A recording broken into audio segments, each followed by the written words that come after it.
પવિત્ર શ્રાવણ માસ દરમિયાન શુભ એકાદશીના દિવસે કઠોપનિષદની પારાયણનું આયોજન કરવામાં આવ્યું છે. સામાન્ય રીતે આપણે સૌ હિન્દુ ભાઈઓ છે અને સૌ કોઈ જે હરિભક્તો અહીંયા આગળ જે સભામાં બિરાજમાન છે એના દિલમાં એક ભાવના છે કે આપણા ધર્મમાં જે કંઈ જ્ઞાન પડેલું છે એમાંથી અંશ પણ આપણા જીવનમાં જો ઉતરે તો જીવન સાર્થક થઈ જાય છે. પણ પ્રશ્ન ક્યાં છે? We all belong to Hinduism. Do we really believe in Hinduism? કે આપણે સૌ એક ધર્મના કહેવાય છે, પણ અંતઃકરણથી એ ધર્મને અપનાવો અને માનવો ને એ વાત કંઈક જુદી છે. 1999ની સાલની અંદર અમે સૌ આફ્રિકા હતા, નાયરોબી મંદિરની પ્રતિષ્ઠા વખતે. ત્યારે ઉત્સવ દરમિયાન એક સામાન્ય કાળિયો માણસ, ટેલિફોન રિપેરમેન, એ આપણા મંદિરનો એક ટેલિફોન રિપેર કરવા આવ્યો અને એની જોડે વાત કરતા મને ખબર પડી કે ચુસ્ત મુસ્લિમ, એક સામાન્ય ટેલિફોન રિપેર કરવા આવતો માણસ જે કેફથી એની સુરા બોલતો હતો ને, તે વખતે મને વિચાર આવ્યો કે આ જ કેફથી આપણા શાસ્ત્રના શ્લોક હિન્દુઓ બોલી શકે ખરા? અ સિમ્પલ મેન અને સામાન્ય ધંધો, પણ જે કેફથી પોતાના ધર્મના જ્ઞાનને પચાવીને વાત કરતો હતો, ત્યારે પ્રશ્ન થાય. અને એવી જ રીતે જ્યારે 1991ની સાલમાં અમે સંતો અમેરિકા હતા અને આપણા જે હિન્દુ છોકરાઓને અમે સંતોએ પ્રશ્ન પૂછ્યો કે do you read the Gita? તો અમને શું કે Swami, is it a monthly or a weekly? એને ખબર જ નથી કે ગીતા આપણા શાસ્ત્રનો બહુ જ મોટો એક પાયારૂપ ગ્રંથ છે. એના મનમાં એમ કે કોઈ વીકલી મેગેઝિન હશે, કોઈ મંથલી મેગેઝિન હશે. ક્યાં એક હિન્દુ છોકરો અને ક્યાં એક સામાન્ય મુસલમાન કાર્યકર. જો આપણને જ્યાં સુધી આપણા ધર્મનો અને આપણા શાસ્ત્રનો કેફ નથી ને, ત્યાં સુધી લોહીની અંદરથી બુંદ બુંદ બોલશે નહીં. We must learn to admire, adore and understand. એકલું ખાલું એડોરેશન હશે ને સમજૂતી નહીં હોય ને તો ટકશે નહીં. રોજ પૂજા કરજો, પણ એક વ્યક્તિ એક વાર આવીને એક પ્રશ્ન પૂછશે ને, સંપૂર્ણ માન્યતા ભાંગી જશે. કોઈકને ખાલી એટલું જ પૂછવાનું કે મૂર્તિમાં ભગવાન હોય એટલે આપણે મૂંઝાઈ જઈએ. અરે 8000 વર્ષથી મૂર્તિનું પૂજન થતું હોય અને લોકોના સંકલ્પ પૂરા કરતા હોય, અને એક જણ ખાલી એક કાંકરો નાખે અને આપણી શ્રદ્ધા ગુમ થઈ જાય, તો કમનસીબી આપણા શાસ્ત્રની નથી, પણ કમનસીબી આપણી પોતાની છે. વિચાર કરજો કે આપણા શાસ્ત્રની જે મજા છે ને કંઈક જુદી છે. સામાન્ય રીતે હિન્દુ ધર્મના શાસ્ત્રનું નામ દઈએ તો રામાયણ, મહાભારત, ગીતા, વચનામૃત પાયાના શાસ્ત્રો છે.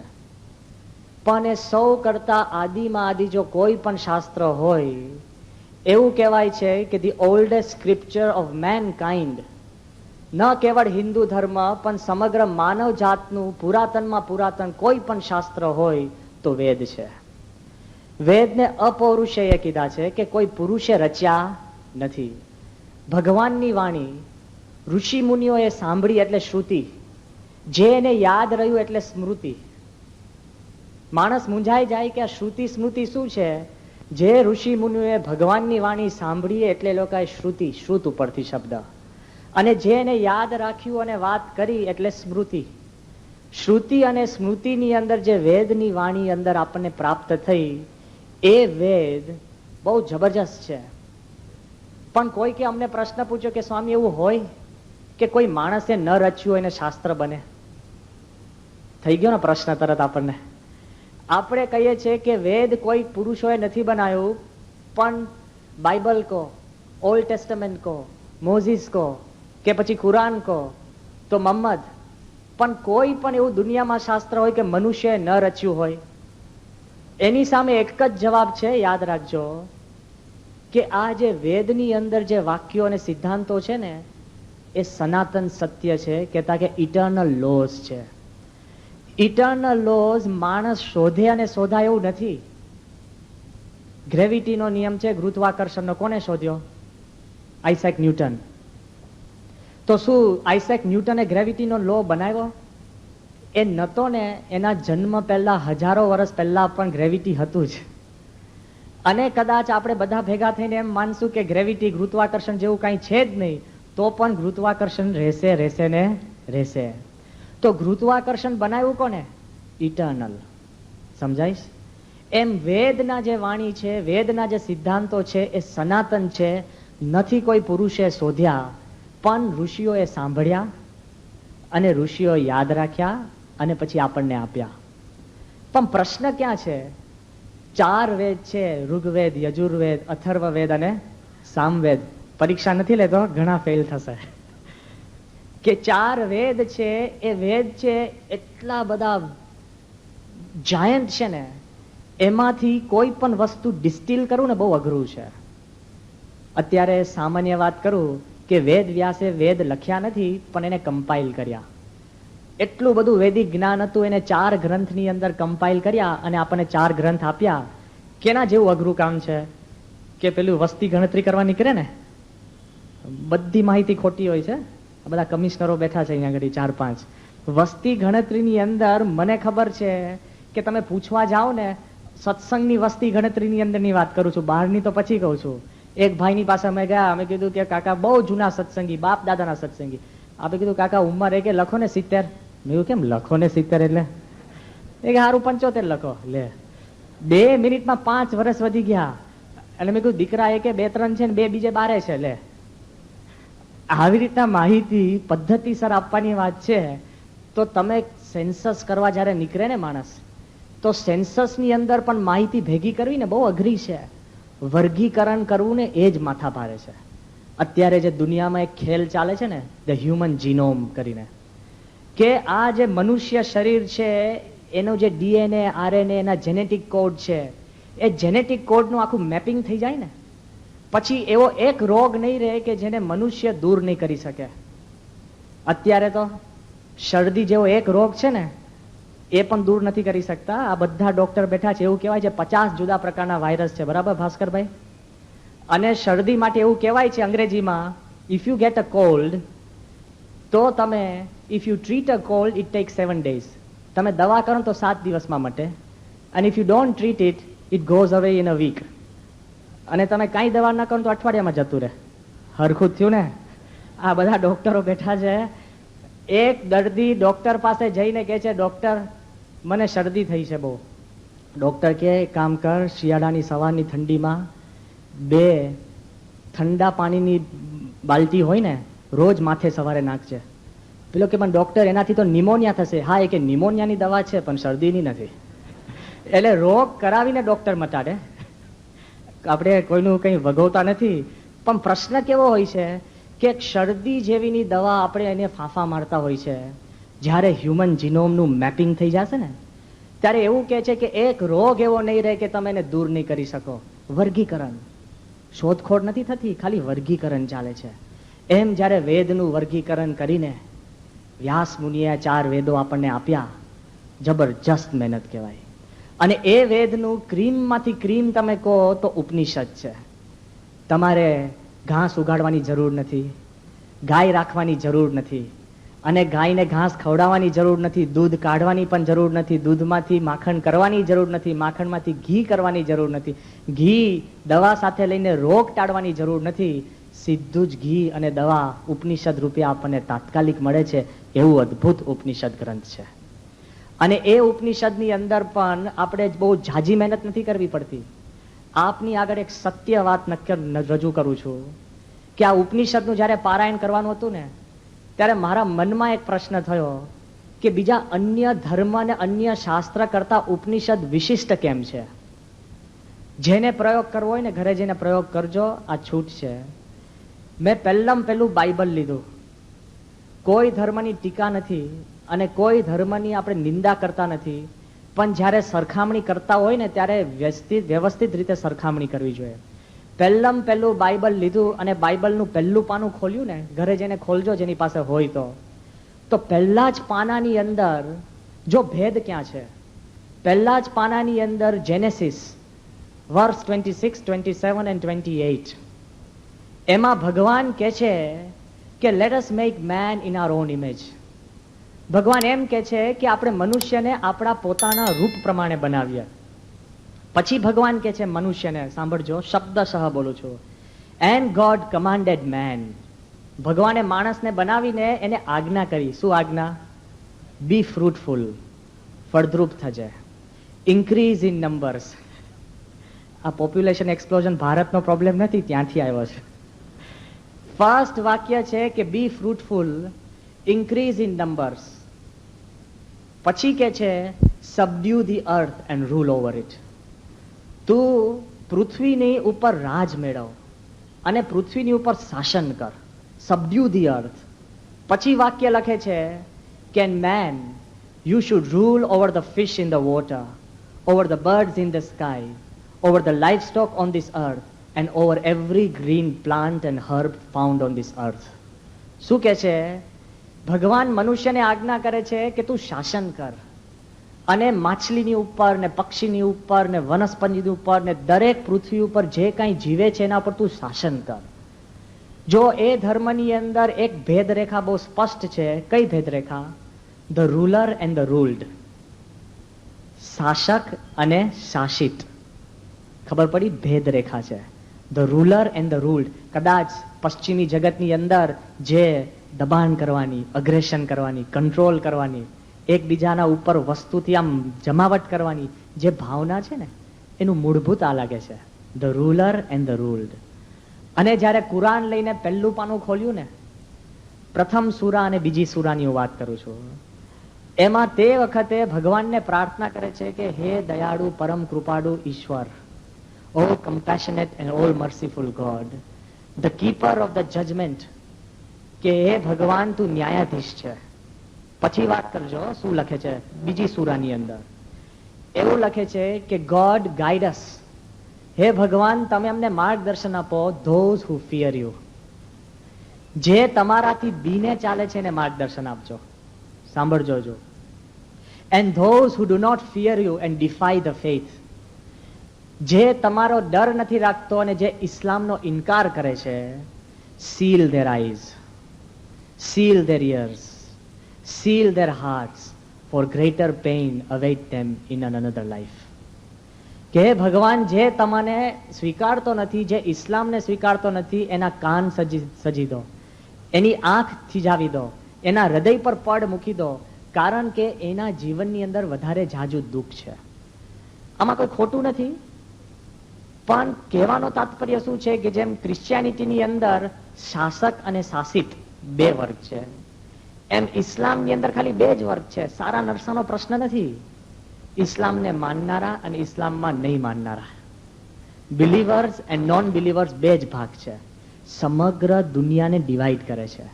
અને આ બાજુ ઉપનિષદ ખોલજો, અને ઉપનિષદ ખોલશો અને જે પહેલી પ્રાર્થના મેં કરીને, ઓમ હરિ ઓમ દ્યોઃ શાંતિરંતરિક્ષ ગુમ શાંતિ પૃથ્વી શાંતિરાપઃ વનસ્પતયઃ શાંતિર્વિશ્વે દેવાઃ બ્રહ્મ શાંતિ સર્વગુણ શાંતિ.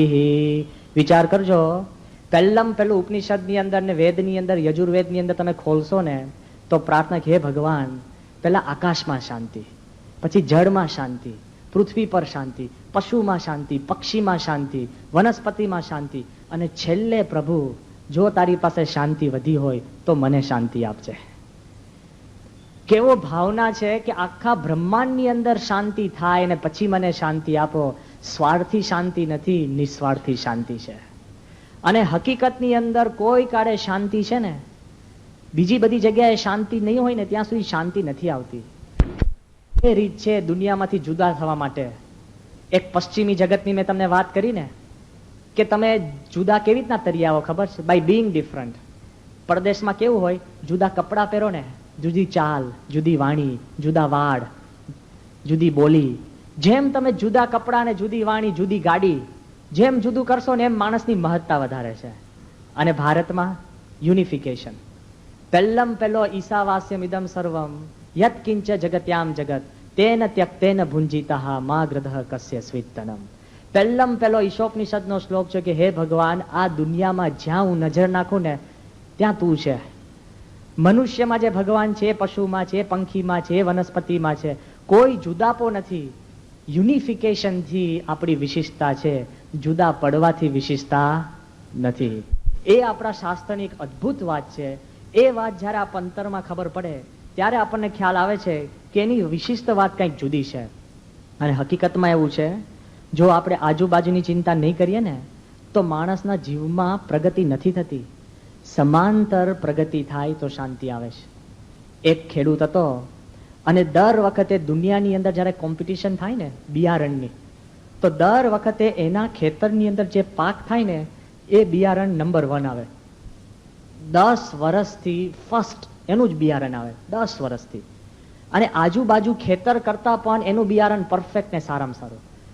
જ્યારે એને સિક્રેટ પૂછીને રહસ્ય કે ભાઈ તારું બિયારણ 10 વર્ષથી સારામાં સારું કેમ આવે છે, તેને શું કીધું ખબર છે? કે મારું જે બિયારણ હોય ને એ હું આજુબાજુ દરેક ખેતરવાળાને મફત આપું છું નાખવા, કે એની ઉપર મધમાખી બેસીને પછી મારા ખેતર પર આવે તો એ બિયારણ ભેગું લઈને મારા ખેતરમાં આવે ને તો મારું ખેતર સારું થાય, એટલે બિયારણ સારું આવે છે. ચારેય બાજુ સારું કરશો ને તો તમારું સારું થશે. પેલો કે સ્વામી ડ્રિંક એન્ડ ડ્રાઈવ, હું તો દારૂ નથી પીતો એટલે મારે વાંધો નથી, પણ સામે વાળો પીન ચલાવતો હોય તો આ દુનિયામાં બધા ન પીવે ને ચલાવે ને તો સેફ છે. હા, એ કઈ ચલાવતો ને તમારા ઘરમાં આગ ના લાગે પણ બાજુવાળાના ઘરમાં લાગે તો એટલે હવે ઘરે જઈને ચિંતા નહીં કરતા કે બાજુવાળાનો ગેસ ચાલુ છે કે બંધ છે. પાછા આ તો ઊંઘ ના આવે, ટેન્શન થઈ જાય એવું છે. પણ આ દુનિયાની પરિસ્થિતિ કેવી છે કે ચારેય બાજુ તમે શાંતિ હશે તો શાંતિ મળશે. આ કોન્સેપ્ટ થોડોક વિચિત્ર લાગે એવો છે આપણને. વૈદિક કોન્સેપ્ટ છે પણ કોન્સેપ્ટ સમજાયો નથી. તમને લાગે કે સ્વામી બધે જ શાંતિ હોય પછી મારા ઘરમાં શાંતિ આવે, ઊંધું ના હોવું જોઈએ. મારા ઘરમાં શાંતિ હોય પછી બીજે શાંતિ જાય, વાઇસ વર્સા છે. બધું જ છે ને પેરેલલ ચાલતું હોય. પેલો કે હું જમું અને વધુ સરખો જ હોય, તું જમે છે ને વધે જ છે. પેલો કે સૂ અને સ્વપ્ન, તો સૂવે તો જ સ્વપ્ન આવે. ઘણા શૂરવીર હોય જાગ્રતમાં સ્વપ્ન અવસ્થામાં રહી શકતા હોય, અખંડ વિકેરિયસ લિવિંગ હોય ને, કોઈ દિવસ ભૂમિમાં આવી ન શકતા હોય. પણ અમુક વસ્તુ પેરેલલ ચાલતું હોય. આ બાજુ ચારે બાજુ શાંતિની વાત કેમ કરી છે? મૂર્ખામણી નથી. જ્યારે આપણે પરદેશ ફરીએ ને તો લોકો આપણને પૂછે કે એમ ઝાડનું પૂજન કરો, પાણીનું પૂજન કરો, તમે ત્યાં ગંગાની આરતી ઉતારો અને આકાશની અંદર શાંતિ કંઈ આપણને ભેજામાં બેસે છે? પણ જેમ જેમ વિજ્ઞાન ઊંડું ઉતરે છે ને એમ વિજ્ઞાન છે ને સ્વીકારવા માંડ્યું છે, ભાઈ બધાની જરૂર છે.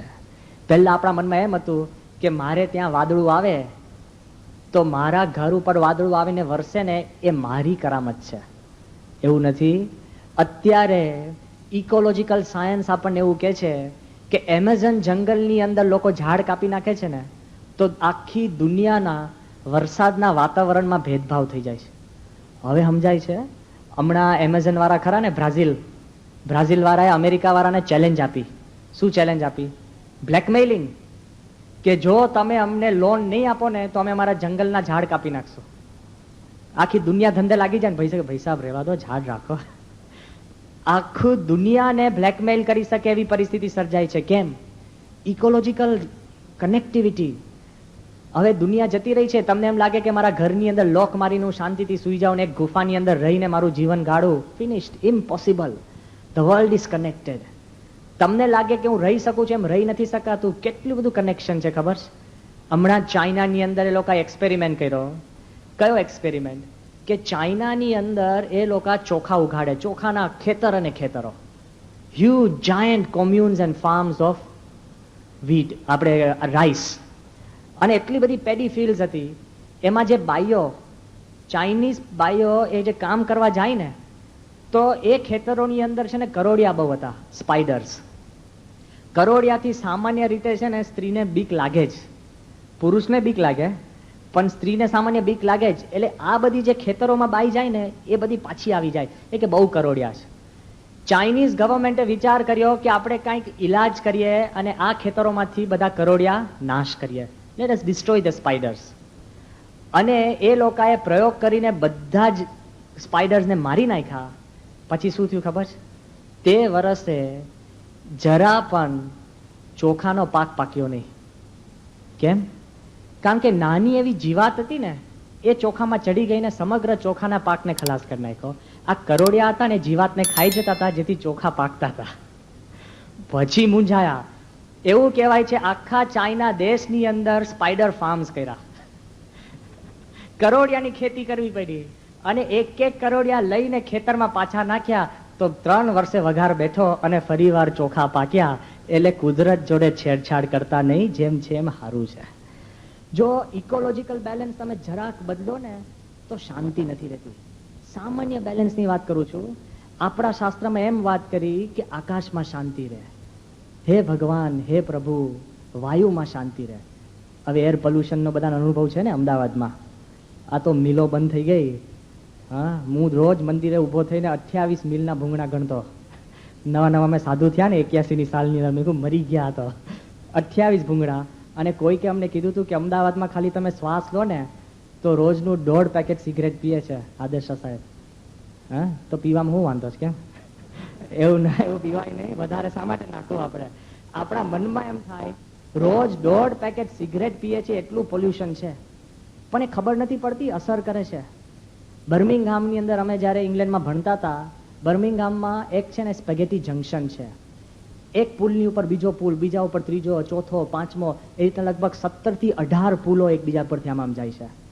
અને ત્યાં જે ગાડીઓ ફરતી હોય ને, એ ગાડીઓમાંથી લેડ મોનોક્સાઇડ પોઈઝન નીકળે બારે. તો લેડ મોનોક્સાઇડ પોઈઝન જે ગાડીના ફ્યુમ્સમાંથી નીકળે, ત્યાં તો છે ને અનલેડેડ પેટ્રોલ હોય છે, તો પણ આપણે તો રિક્ષાવાળા કેરોસીન જ નાખતા હોય છે. હા, અને ગમે તેલો રૂમાલ નાખો, ફેફસા અંદર જોજો, મહેરબાની કરીને એક્સરે નહીં પડાવતા, નીકળ બેભાન થઈ જશો. બધાના ફેફસામાં કાંઈક ને કાંઈક અંદર સડો હશે જ, કોમન છે. તો લેડ મોનોક્સાઇડ ત્યાં ગડી એ એરિયામાં એટલો નીકળતો, તો ઇંગ્લેન્ડમાં તો બધા નાના નાના ઊંડા ઉતરે ને માણસો. ખબર પડી તે એ સ્પગેટી જંકશન અગાડી એક સ્કૂલ છે, એ સ્કૂલમાં છોકરાઓની બુદ્ધિ મંદ થવા માંડી અને એના ઓ લેવલ્સની અંદર માર્ક્સ ઓછા આપવા માંડ્યા. અને જ્યારે આ લોકોએ રિસર્ચ કર્યો ત્યારે ખબર પડી આ લેડ મોનોક્સાઇડના પોઈઝનથી માણસની બુદ્ધિ મંદ થાય છે, એટલે માર્ક્સ ઓછા આપે છે. એ સ્કૂલમાં બધા છોકરાઓને પાસ કરી દીધા. કેમ? ચિંતા થઈ માણસને કે પ્રદૂષણવાળી હવા લઈને માણસને અંદર અશાંતિ થાય છે. જો શાંતિ, ઉપર શાંતિ હોવી જોઈએ તો અહીંયા શાંતિ થાય છે.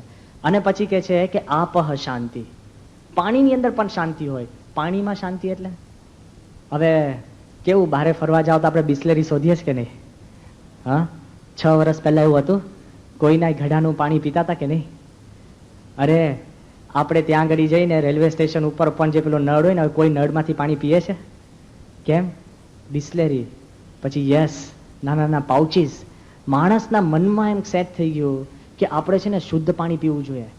અત્યારે તો એવું કહેવાય છે, 2000ની સાલનો મેં એક રિપોર્ટ વાંચ્યો હતો ટાઈમ મેગેઝિનની અંદર, કે દુનિયાના જે આ તત્વો છે ને એની શું સ્થિતિ છે એનો રિપોર્ટ આપ્યો હતો.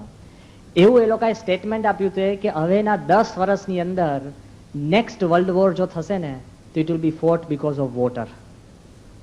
ઓઇલ નહીં, પાણીની માટે યુદ્ધ શરૂ થશે. કારણ કે શુદ્ધ પાણી મેળવવાનું બહુ અઘરું છે. હમણાં તો અહીંયા આગળ પેલી રાસકા વિહાર અને ત્યાં આગળ મોટી મોટી પાઇપલાઇન નાખી, પણ રાજકોટની પરિસ્થિતિ મને ખબર છે, હું તે જ વખત ત્યાં હતો. બધા MLA હોય ને, પોતાના વોર્ડનું સારું રાખવા માટે ત્યાં આગળ છે ને વધારે કલાક પાણી આપી દે. તો પેલો આવીને છે ને પેલો બળજબરીથી એને વાલ્વ બંધ કરે, તો પેલો પાઇપમાં કાણું પાડે. ઊંટની ડોક જેવું છે. યોગીજીમાં દ્રષ્ટાંત આપતા ને કે એક ઊંટ હતું અને ભગવાન એના પર રાજી થયા, ઊંટ ઉપર રાજી થયા. અને ઊંટને કીધું તારે માંગવું એ માંગ. તો ઊંટ કે ભગવાન બહુ રાજી થયા હો ને, તો મારે ક્યાં ઊભા થવું ને અહીંયા જમવા જવું, મને છે ને 6 કિલોમીટર લાંબી ડોક આપી દો. એટલે ફરી ફરીને જેટલા 6 કિલોમીટરના રેડિયસની જે વસ્તુ હોય અહીંયા બેઠું બેઠું ખાઈ શકું, જિંદગી પાર પડી જાય ને. પણ એની જોડે પ્રશ્નો અનંત આવ્યા. શું? 6 કિલોમીટર લાંબી ડોક હોય એટલે વચમાં એને શિયાળિયા બચકા ભરી જાય, ખબર પડે? હા, શિયાળીઓ બચકા ભરી જાય, કૂતરા બચકા ભરી જાય, સામાન્ય કાગડો બેઠા 2 વાર કોચે, અને હજુ ઊંટને ખબર પડે ને આખી ડોક કપાઈ ગઈ, મરી ગયો. એમ આ પાઇપલાઇન છે ને ઊંટની ડોક જેવી છે, સમજી ગયા? હા, ભલા અંદરથી કાણું નાખીને પાણી લઈ જાય. જો શુદ્ધ પાણી માટે કેટલા પ્રશ્ન. અને તમને જો એક આંકડો આપું ને તો ગભરાઈ જશો. એવું કહેવાય છે કે દુનિયાનું 100% જે શુદ્ધ પાણીનો જે જથ્થો છે ને, એમાંથી 96% પાણીનો જથ્થો છે ને ઉત્તર ધ્રુવ અને દક્ષિણ ધ્રુવમાં છે. નોર્થ પોલ અને સાઉથ પોલની અંદર 96% ઓફ ફ્રેશ વોટર છે. 4% બચ્યું. એ 4% માંથી 2% છે ને કેનેડામાં છે. અને આપણે બધા જે આંટા મારીએ છીએ, સુખ માનીએ છીએ ને, એ 2%માં મારીએ છીએ. એ 2% જો હલ્યું તો શું થાય? હા, વિચાર કરજો. એટલે આપણા ઋષિ મુનિએ કીધું કે ભગવાન પાણીમાં પણ શાંતિ આપજો, શાંતિ ભવતું, અને આકાશમાં પણ શાંતિ આપજો. અને પૃથ્વીનો તો બધાનો અનુભવ છે જ ને, ભાઈ સાહેબ પૃથ્વીમાં શાંતિ આપજો, કાંઈ થવા નહીં દેતા. સાક્ષી છે આપણને. જરાક પૃથ્વી ડોલીને, હા, કોઈ પૂછવા નથી કે શેષનાગ ડોલ્યો કે શું ડોલ્યું, પતી ગયું આપણે. હા, કોઈ કાળે આપણે વિચારતા હતા, કોઈ પણ ઘર લેવા જતા તો પહેલા શું પૂછે ખબર છે? ફ્લોર એરિયા કેટલો, સુપર સ્ટ્રક્ચર કેટલું, અને હવે ફાઉન્ડેશન કેવું છે ભાઈ. આખી આપણી ફિલોસોફી બદલાઈ ગઈ. એક જ આંચકાની અંદર ફિલોસોફી બદલાઈ ગઈ. ભાઈ ફાઉન્ડેશન કેવું છે? તિરાડ છે, આજુબાજુ કેવી જમીન કેવી છે, બધા છે ને સ્ટ્રક્ચરલ એન્જિનિયર અને જીઓલોજીસ્ટ થઈ ગયા છે. એક ભગવાને આમ જરાક આપણને હલાવી નાખ્યું ને, ક્યાંથી ક્યાં. હવે તમારી વાત તો જવા દો, હું ભુજમાં ગયો તો ત્યાં, અને આશ્વાસન આપવા, અને પહેલે જ દિવસે 26મી જાન્યુઆરી અમે ત્યાં પહોંચ્યા, અને 27મી સાંજે બધાને ભેગા કરીને અમે ઉપદેશ આપ્યો તો બહુ ચિંતા કરવા જેવી નથી. અને આ તો ભૂકંપ કહેવાય, આફ્ટર શોક આવશે, બધું વાંચીને ગયા હોય ને, લાઇબ્રેરીમાં ઘોડો શીખીને ગયા હોય ને, એવું ચિંતા નહીં કરવાની, આમ તેમ. અને ત્યાં જડીને ત્યાં બેઠા અને બધાને સમજાવતું કે ભાઈ જોજો કે આમાં તો ભૂકંપ આવશે નહીં, આવશે તો થોડોક આવશે, બહુ ધમાલ થશે નહીં. અને સવારના 4 વાગે જે ભૂકંપ આવ્યો 6.2 રિક્ટર, હું આમ ભાગ્યો, પેલો આમ ભાગ્યો, અમે 4 જણા અથડાયા. જે ભાગ દોડ થયું ગાતર્યું પાછળ, મારો ઘૂંટણ અંદર લેવાઈ ગયો. અને પહેલું કામ મેં નક્કી કર્યું કે કોણ કયા દરવાજામાંથી ભાગે ને એ નક્કી કરો. 60 સંતો ક્યાં ભાગ્યે, એકબીજાના માથા તોડે એવું હતું, અંધારું તોડે જેવું હતું. આ તો તમને લાગે છે, પણ હકીકત કહું છું, જરાક હલે ને આપણને ક્યાંથી ખબર પડવાની કેટલા રિક્ટર ને શું સ્કેલ હતો.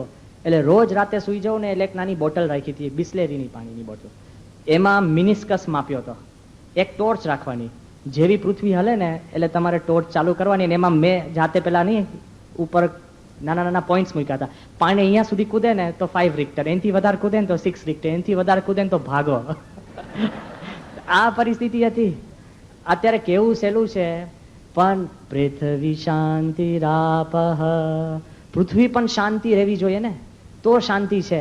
આપણું જે વેદ ઉપનિષદની જે વાત છે ને, બહુ અદ્ભુત વાત છે. અને વ્યવસ્થિત જ્યારે આપણે જળ, પૃથ્વી, આકાશ, ચારેય બાજુ જ્યારે આપણે શાંતિ સ્વીકારશું ને, તો જ જીવનમાં શાંતિ આવશે. એ આપણા શાસ્ત્ર ઋષિમુનિએ વાત કરી છે. અને વિશાળતા તો જુઓ, સમગ્ર દુનિયા માટેનું આ જ્ઞાન છે. આ જ્ઞાન કોઈક એક ખાલી હિન્દુ ધર્મ માટે નથી. એમર્સન નામનો અમેરિકાનો બહુ જ મોટો લેખક થઈ ગયો.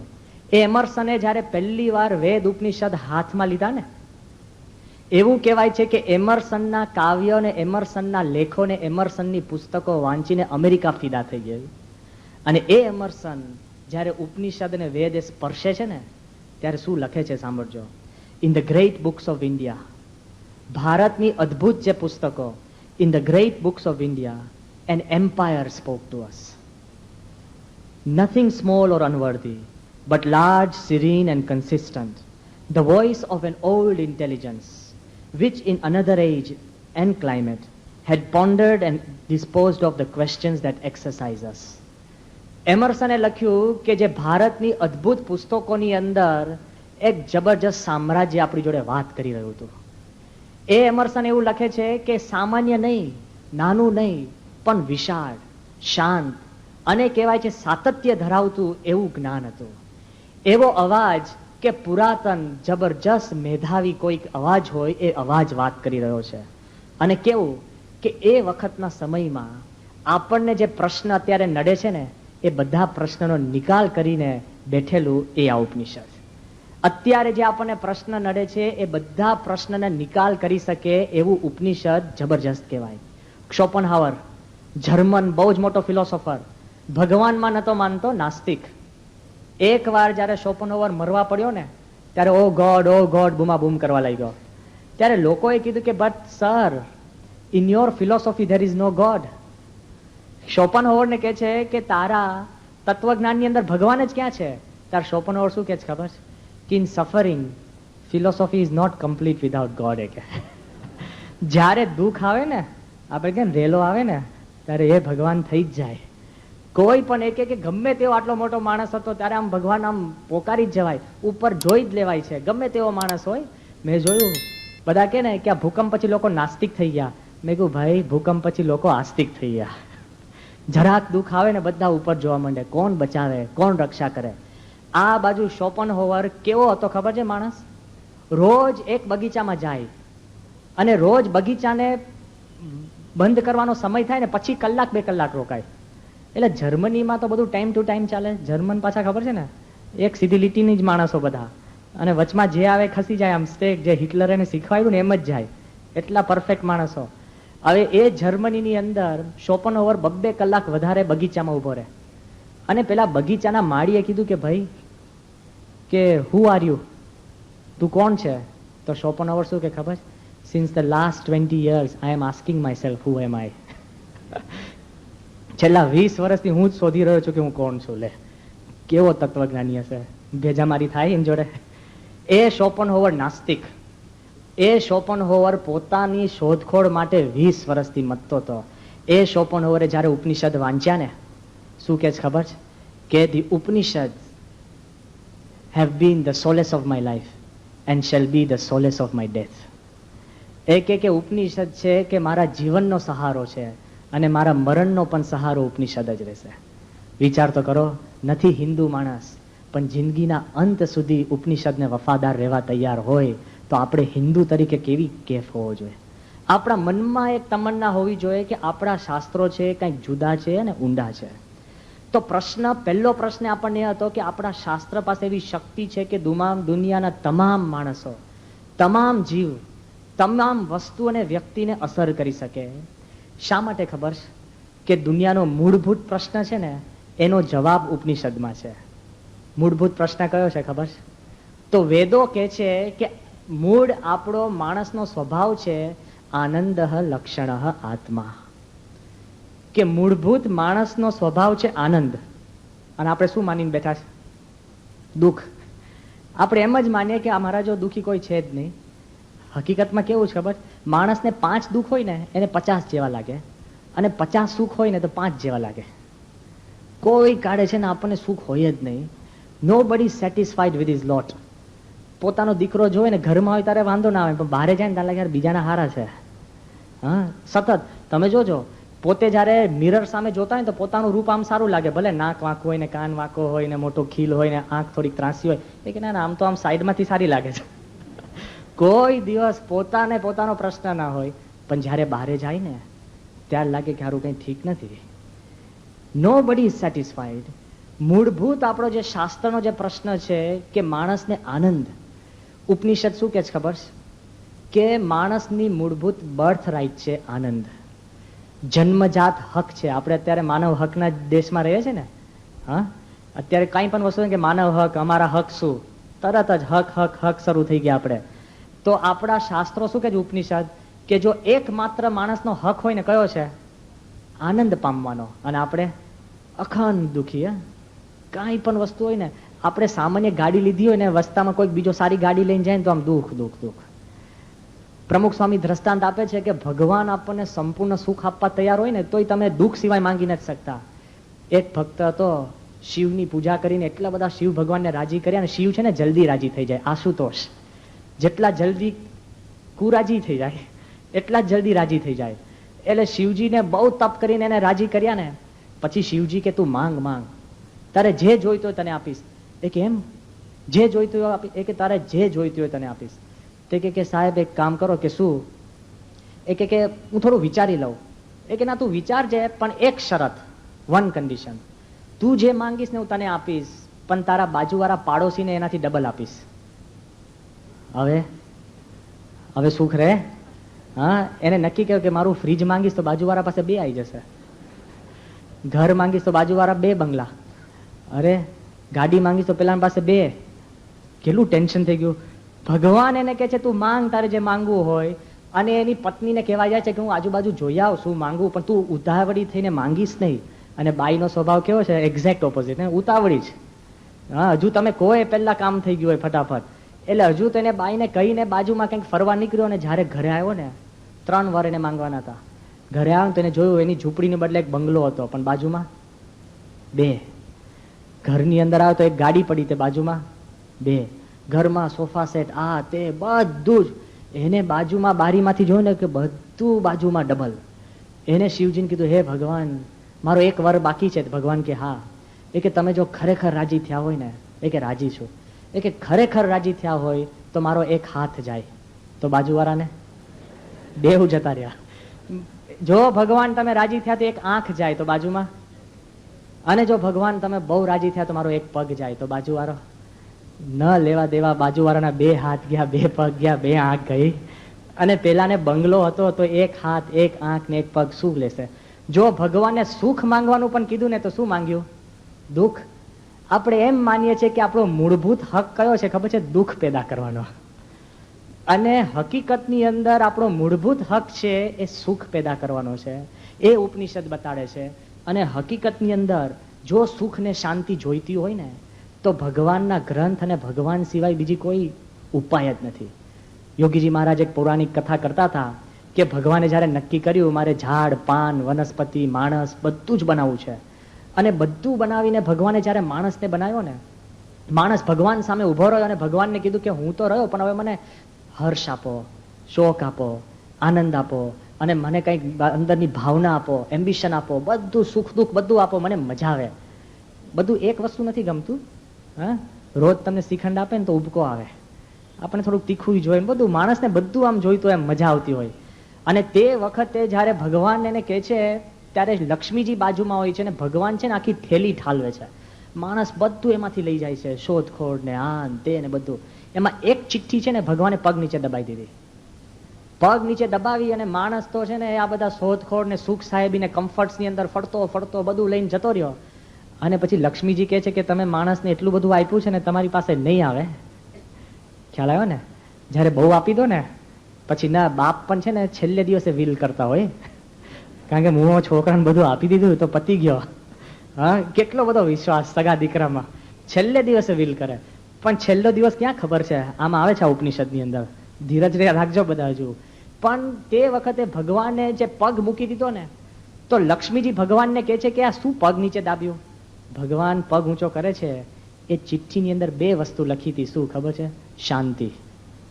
ભગવાન કે છે મેં માણસને બધું આપી દીધું, સાધન, સામગ્રી, સુખ, સાહેબી બધું આપી દીધું, પણ શાંતિ છે ને એક ભગવાનના ચરણાવિંદુ પર છે, એ સિવાય બીજે ક્યાંય શાંતિ નથી. અને હકીકતની અંદર ઉપ વત્તા ની વત્તા સદ, ઉપનિષદનો જે સંસ્કૃત અર્થ તમે જુઓ ને, ઉપ વત્તા ની વત્તા સદ એટલે સમીપમાં લઈ જવું, કે જે તમને પરમાત્માની સમીપમાં લઈ જાય ને એ ઉપનિષદ. અને જેની સમીપમાં બેસવાથી એ સમીપમાં લઈ જાય એટલે ઉપનિષદ. તમે ખાલી ઉપનિષદની નજીક બેસો ને ભગવાનની સમીપમાં લઈ જાય. કેટલી બધી એમાં શક્તિ છે. અને એ સિવાય આપણા ગમે તેવા સપન હોય ને એમાં શાંતિ નથી.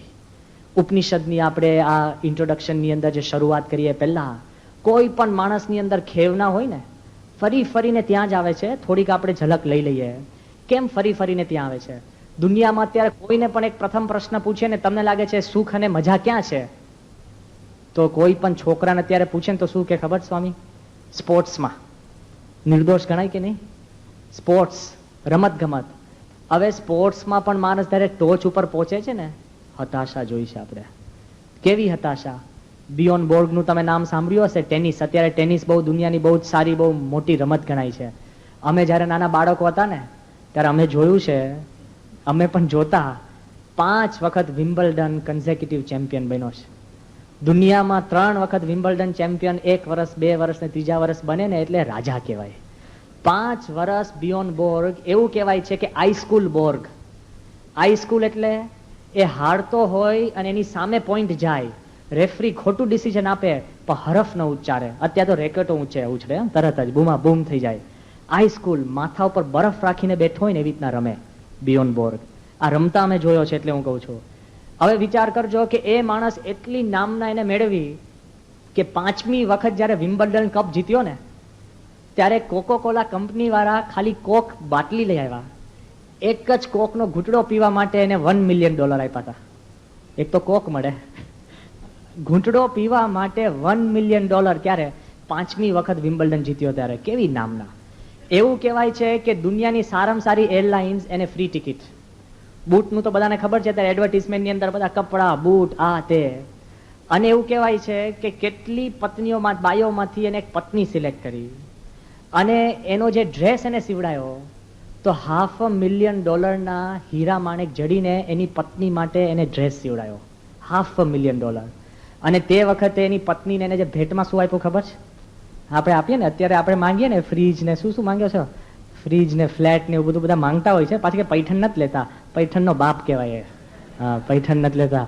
આપણને લાગે કે નથી લેતા, એ તો વધારે ક્રૂર કહેવાય. પેલું તો એની ઈચ્છા હોય એ પ્રમાણે આપે. તમે કહો ફ્લેટ, ફ્રીજ ને આ તે ને બરાબર ફિક્સ ડિપોઝિટ, હા દેવું આપજો એટલે ધંધે લાગી જાય.